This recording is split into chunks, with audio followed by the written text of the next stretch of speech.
Ya estamos en enlace con el politólogo licenciado Boris Mauricio. Si es así, Lucero, vamos a darle la bienvenida a Boris. Pocos días atrás hemos conversado, Boris, y la situación parece que no es la misma. Creo que la crisis es mayor en la medida que el Congreso de la República no ha dado los resultados que la ciudadanía espera, salvo mejor opinión, y esa opinión es del politólogo. Boris, bienvenido. Buenos días. Buenas tardes a toda la audiencia, Néstor, a ti también. Pues seguimos un poco lentos, ¿no?, en el proceso político de dar salida a esta crisis que ya va a cumplir 2 meses desde la salida del expresidente Castillo, ¿no? Creo que los grupos parlamentarios se han visto forzados a una acción nueva de ellos mismos en todas sus aspectos, restringirse de su mandato, que ha quedado como un impacto en todas las fuerzas políticas de cómo más o menos articular sus intereses que tenían hasta los 6 años, la presión por parte de la presidenta para que se convoque a elecciones y también la presión social respecto al adelanto de elecciones, tanto congresales como presidenciales. Entonces, es procesar, ¿no?, esas demandas, tanto del Ejecutivo como de la sociedad que parte de la sociedad está protestando en las calles, ¿no? Genera pues un efecto en la representación. La representación tiene que procesar, y parece que ese procesamiento de esas demandas en un parlamento bastante fraccionado, en segundo lugar, un parlamento bastante polarizado, dos fuerzas polarizadas extremas, diría, ¿no?, genera que ciertos consensos para buscar una salida a la crisis tengan este derrotero que estamos viendo nosotros día a día, y los peruanos están también observando, y así los medios de comunicación también lo pueden verificar, ¿no? Porque las salidas se están madurando en el camino, ¿eh? Las negociaciones para una salida se van procesando en el camino. Y frente a estas dos posiciones radicales, se acortan un poco, pero para lograr la legitimidad de una reforma eh, constitucional necesaria para el adelanto de elecciones, sea en el 2023 o sea en el 2024, requiere pues que flexibilicen sus intereses partidarios, sus intereses ideológicos, sus intereses particulares, sus intereses de poder en las próximas elecciones, ¿no? Y vean la forma de responder a las demandas de la población del país respecto a una salida constitucional, jurídica, reglamentaria, desde el Parlamento para estabilizar nuestra democracia, generar espacios de gobernabilidad y también darle tranquilidad a todos los actores del país, a las familias, a los actores económicos, a los actores sociales, culturales, todos que ven limitados nuestras actividades por la convulsión que está descentralizada en el país.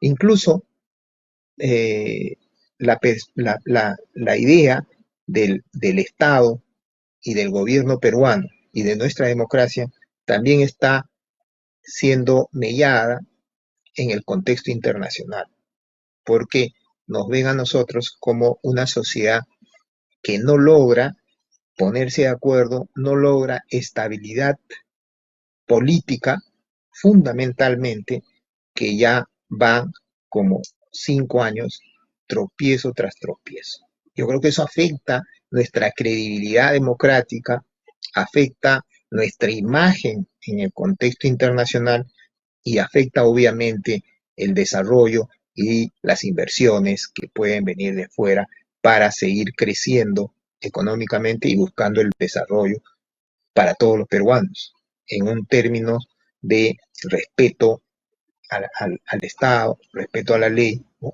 Para que pueda seguir nosotros creciendo, teniendo más trabajo, teniendo más inversiones y por lo tanto cubriendo presupuestalmente las grandes demandas históricas que tiene el país pendiente de resolver desde hace 200 años. Entonces, estamos en un punto de que las posiciones, ya no de un grupo parlamentario que tiene una posición extrema que se quiere quedar hasta el 2026. Sé que la mayoría de los grupos parlamentarios tienen la expectativa de poder quedarse hasta el 2026, pero hay un grupo parlamentario, dos en realidad, que no quieren dar su brazo a torcer, ¿no? Y yo creo que eso es dañino para un proceso de diálogo, de conversación, de priorizar los intereses personales o de grupo o de partido, mirando, ¿no?, la tranquilidad, la estabilidad democrática, ¿no?, hacia el país. Porque ninguna democracia puede vivir de espaldas, ¿no?, a las demandas de la población. La legitimidad frente a la opinión ya lo han perdido. Y la demanda de producto de esa pérdida, esa legitimidad que tiene la representación, ¿no?, es, ahora piden que haya un desprendimiento y limiten su mandato para una nueva representación. En términos de salidas, vemos que se han ejercitado varias salidas. Primero, una salida al 2024, que esa salida no alcanzó la votación. Luego se ha ejercitado la segunda salida al 2023, tampoco ha logrado la votación necesaria, ni siquiera 66 votos para que vaya, ¿no?, a referéndum. Hay un tercer intento ahora, que iba a ser en la mañana, para reconsiderar el dictamen en minoría de la Comisión de Constitución que plantea, ¿no?, las elecciones este año y también la consulta para una nueva constitución. Hay otros temas que son, digamos, de manera específica que requiere mucha reflexión y mucho análisis, ¿no? Por ejemplo, el tema si es que se quiere ir a estas elecciones en el 2024 como un periodo que terminaría el 2023 e iniciaría un periodo complementario. Y la otra es que terminaría el mandato este año y se iría a una elección general por 5 años. Yo creo que ahí hay un gran sector que está, de los grupos parlamentarios, está orientándose por la primera, en el sentido de que haya una elección complementaria. Podría haber cierto consenso. Lo que no hay ahorita, y eso va a ser tema de discusión, por eso que han trasladado hasta la tarde, a las 3, es, es que si se puede aceptar o no la pregunta para la población si es que quiere o no una nueva constitución que se plantee. Ahí la posición de la izquierda es firme, ¿no? Y ya no hablan de una nueva constitución, sino hablan solamente de un referéndum, de consulta al pueblo para que se manifiesten, ¿no? Si es que estarían a favor o no de una asamblea constituyente. Ya hemos avanzado en cierto digamos, proceso de negociación que la bancada de izquierda antes pedían la asamblea constituyente, ¿no? Ahora han dejado de lado y solamente están ya en el tema de las consultas. Pero todavía hay resistencia sobre ese tema por parte de eh, Fuerza Popular, por parte de Alianza para el Progreso y otros grupos parlamentarios de Acción Popular, ¿no?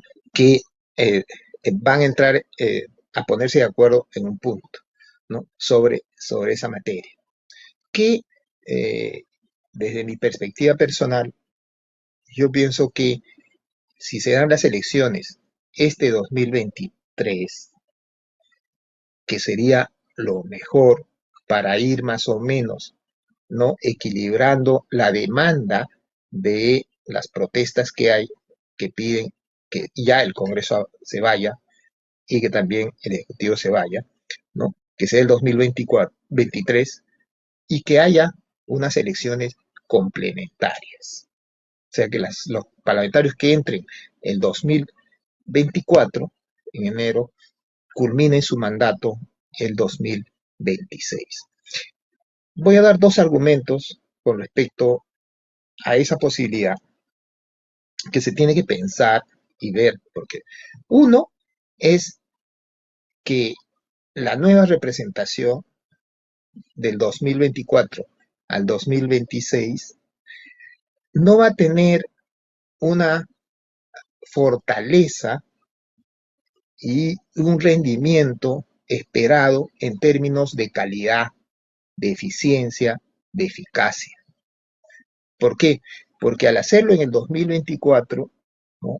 Esta representación va a tener que surgir con las reglas mínimas para que los partidos participen, porque estamos contra el tiempo, digamos.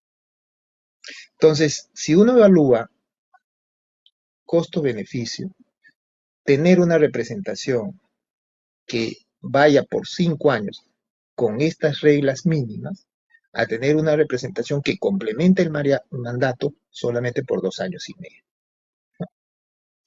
Entonces, el argumento es que con esto no nos garantiza tener una mayor claridad, reglas complementarias para hacer un proceso más exhaustivo, un proceso más transparente, un proceso de mayores filtros, ¿no? De una selección interna más democrática o con participación ciudadana, etcétera. No, los plazos no nos permiten mucho jugar con eso. Entonces, no nos garantiza, ¿no?, que tengamos una representación que se quede por 5 años. ¿eh? Entonces, un punto medio sería, muy bien, sabemos que no va a salir una representación como la gente quiere, que sea mejor que la anterior, que tenga mayores criterios y cánones de calidad, ¿no? Entonces aceptaría, ¿no?, por esta representación solamente complementaria. Otro elemento importante también es que a los partidos se les permitiría trabajar mejor y también a los grupos parlamentarios con esta representación entrante hacer las reformas o plantear, ¿no?, cómo mejoramos la calidad de los representantes para el 2026, porque ahí sí tendríamos un buen margen de años para trabajar las reformas que se requieren para que gente que ha delinquido, gente que ha sido sancionada en el aparato del Estado, o haya mayor democracia para la elección del 2026, las reglas estén mejor y más claras y sería el 2026, ¿no? Una elección con mejores condiciones de procedimientos y reglas para que el ciudadano también elija mejor. Hasta ahí, por ejemplo, la militancia podría tener un año, año y medio y podría postular. ¿Ve? Entonces, ese escenario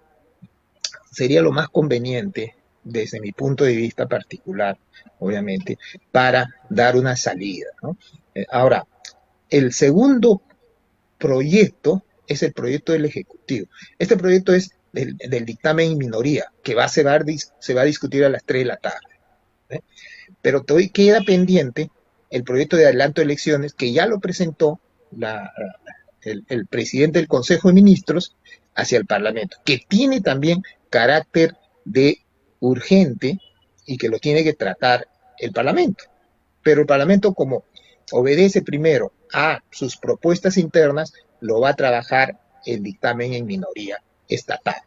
Ahora, ¿es probable o es poco probable que alcancen consenso? Todavía eso es una incertidumbre que no lo podemos predecir cuál va a ser el resultado, ¿no? Pero que sí haya, el Parlamento ya es consciente que si no, que falla en esto, definitivamente tiene que tratar el tema del pedido que ha hecho el señor Otárola con respecto a que se trate el adelanto de elecciones de acuerdo al modelo. Ahí también necesitará ajustes, obviamente, porque ya se ha escuchado de algunas versiones que lo que se está planteando, ¿qué se va a hacer con el Parlamento andino? Por ejemplo, los parlamentarios andinos, si se van a continuar hasta el 2026, también ellos también renunciarían. Entonces, ahí también va a tener que llegar a algún consenso en la comisión para sacar un dictamen o ya en el debate de frente entren y hagan los ajustes necesarios, ¿no? Ahora, en el caso de que no lleguen a aprobar esta iniciativa del presidente del Consejo de Ministros, se genera otro escenario mayor, ¿no?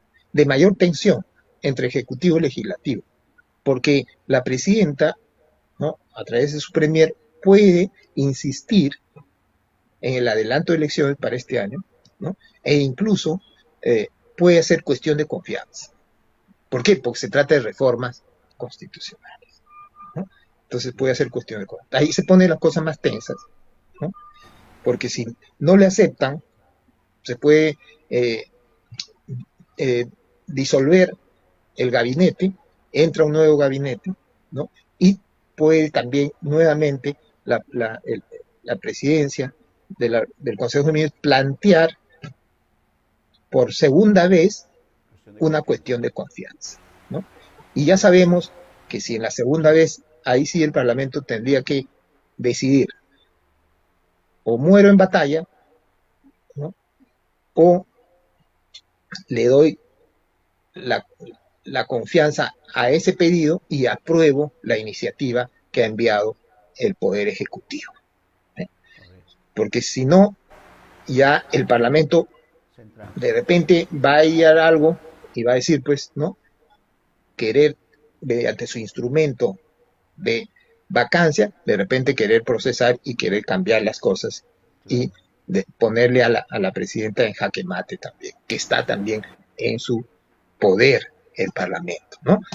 Vacarlo, ¿no? Con eso corre rápidamente la elección para este año.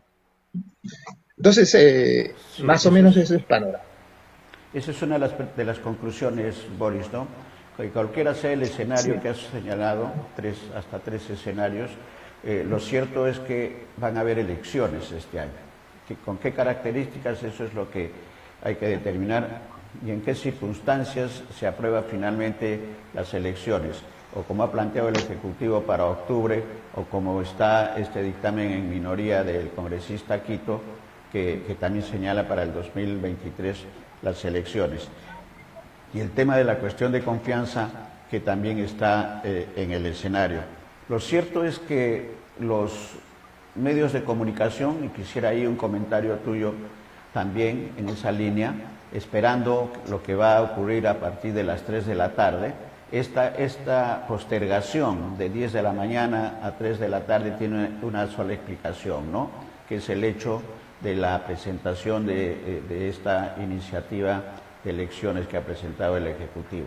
Están analizando definitivamente las bancadas lo que puede significar esta propuesta del Ejecutivo. Pero los medios de comunicación también, Boris, han coincidido, que están sesgados, lo sabemos, impresos sobre todo, en la televisión, pero han coincidido en el hecho de calificar el comportamiento del legislativo.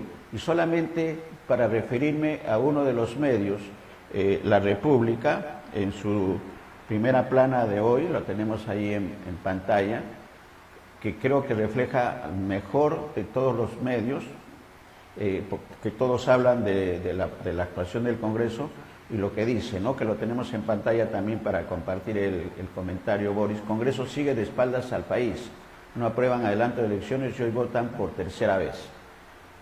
Y el adicional, Boluarte, con la foto de la presidenta transitoria, envía proyecto de adelanto de elecciones al legislativo. ¿Qué decir y qué comentar sobre esto? Y si esto va a satisfacer de alguna manera las expectativas de la ciudadanía y sobre todo de los peruanos que están en protesta, no solamente en Lima, sino en el resto del país, Boris. Sí, el- la cotidianidad, ¿no? La vida parlamentaria en el Perú siempre ha estado influenciado por los medios de comunicación. ¿Eh? Siempre los destapes que ha tenido los medios en su rol de transparentar la cosa pública, de investigar malos manejos, tanto en el Ejecutivo como en el Legislativo, siempre ha estado presente, ¿no? Y también en los temas de coyuntura política, también eh, han dado su punto de vista, ¿no? Como este caso de este titular, y no es el único, hay muchos otros titulares de otros medios también que van en el sentido de que es, presionan a la representación para que sea más eficiente, ¿no? Más eficaz en dar ya una respuesta y el país no se siga ensangrentando, el país no se siga paralizando, ¿no? Y el país y la sociedad en sí no siga más insatisfecha de lo que está de la labor representativa, no solamente del poder legislativo, sino también del poder ejecutivo, Claro. porque ambos no tienen pues ni siquiera un 30% de aprobación cuando se hacen las encuestas. ¿Ve? Entonces, los medios de comunicación juegan un rol dentro de la democracia, hoy con mayor fuerza, ahora también en las redes sociales, pero los medios de comunicación también influyen en el proceso decisional parlamentario. ¿Eh? ¿Por qué? Porque hay una presión y recogen eh, los intereses sociales, las demandas sociales, para que se ponga en agenda y el Parlamento tome en ese sentido que también los medios que construyen la democracia, la estabilidad o la inestabilidad, ¿no? De alguna manera influyen definitivamente, ¿no? En las democracias contemporáneas. Entonces, eh, vemos que en los medios de comunicación, ¿no? Están eh, más presionando al Parlamento, ¿no? Que al Ejecutivo, por ejemplo, ¿no? Se nota eso a partir de la salida de Castillo, ¿no? Presionando al Parlamento para que dé una respuesta a esta crisis de adelanto de elecciones. Pero sí están también presionando bastante al Ejecutivo con respecto a el control, la pacificación, el control social y el orden interno en relación a las protestas. ¿Ve? Entonces se han visto esos dos elementos. Esperemos que los grupos parlamentarios, los voceros de los grupos parlamentarios que lleguen a acordar entre ellos, ¿no? Pensando más que pensando en el país, yo creo que la clave está desprendiéndose de sus intereses mediatos, ¿no? De partido o de grupo o personales y eh, dando una salida que puede estabilizar al país. En realidad, el, el tema de la salida sigue estando en el Congreso de la República desde el punto de vista de la democracia representativa, ¿no? O sea, la democracia ganaría más si es que sus representantes, ¿no? Den una salida. Un poquito más se consolidaría nuestra democracia cuando la representación de una salida como expresión de la pluralidad ideológica, política, social representada en el Congreso. No tanto el Ejecutivo, porque el Ejecutivo, si da una salida, le resta al Parlamento, ¿no? Su rol dentro del sistema democrático. Por eso que es importante que los parlamentarios entiendan, ¿no? Que las demandas de corregir la mala elección, la calidad de la representación, los desarreglos que pueden haber todavía en la relación del Parlamento Ejecutivo, es un rol que le compete al Parlamento, ¿ve? Como órgano representativo que tiene que hacer las reformas que le manda la Constitución, ¿no? Porque él es el encargado en todos los países. Acá el Parlamento tiene su función, más que todo ejecutiva, de implementar las políticas públicas, de ejecutar el presupuesto con transparencia, con honestidad, con eficiencia, con eficacia, con responsabilidad. Ese es su rol fundamental del poder. Pero en cambio el Parlamento no, el Parlamento es el que diseña el Estado, es el que construye la institucionalidad jurídica de un Estado. Hace los arreglos constitucionales necesarios, los ajustes necesarios a la estructura estatal y al sistema democrático. Deben pensar que son los constructores de la consolidación democrática, de la estabilidad democrática, de la gobernabilidad democrática. ¿Sí? Y darle al Estado y darle al país, ¿no? Un clima para que se desarrolle. Un clima para que todos los actores tengan reglas claras, reglas fijas y todos puedan actuar en función a esas reglas y buscar su desarrollo grupal, personal, etc. Pero con principios de equidad, de igualdad, de interacción, incluso en condiciones de participación social y política en diversos espacios públicos. ¿Sí? Entonces, hasta con el concepto de interculturalidad debe estar presente también en los mensajes que da el Parlamento. Entonces, muy importante establecer nuestras reglas de juego democrático por parte del Parlamento. Yo creo que con un esfuerzo, ¿no? De desprendimiento, de más intereses de poder, sino viendo realmente el desarrollo del país, que salgamos, ¿no? De esta crisis donde ganemos la mayoría. No todos van a salir satisfechos, pero se gana en estabilidad y se gana en pacificar al país. No podemos seguir más días. Ya vamos a cumplir 2 meses donde se ha puesto tensa el sistema político, donde se ha convulsionado el sistema político y tenemos 60 peruanos que hemos roto todas las cifras históricas que en un conflicto, en una marcha, hayan fallecido tantos peruanos. ¿Sí? Entonces es hasta un pequeño acto de amor y de solidaridad y de guardar, ¿no? Por todas esas muertes, ¿no? Decir, bueno, estamos acá solucionando los problemas que nos pide la población de manera concertada, dando una imagen de cierta unidad dentro de la pluralidad que existe en el Parlamento. Correcto. Correcto.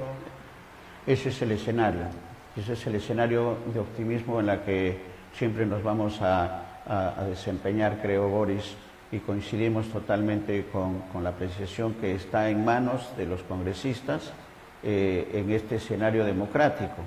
Pero si las cosas no se ponen de acuerdo al interior del legislativo y de las bancadas, ya están dadas también los primeros pasos que ha hecho el Ejecutivo con respecto a las elecciones este año y que ya ha sido de alguna manera consensuada en la población.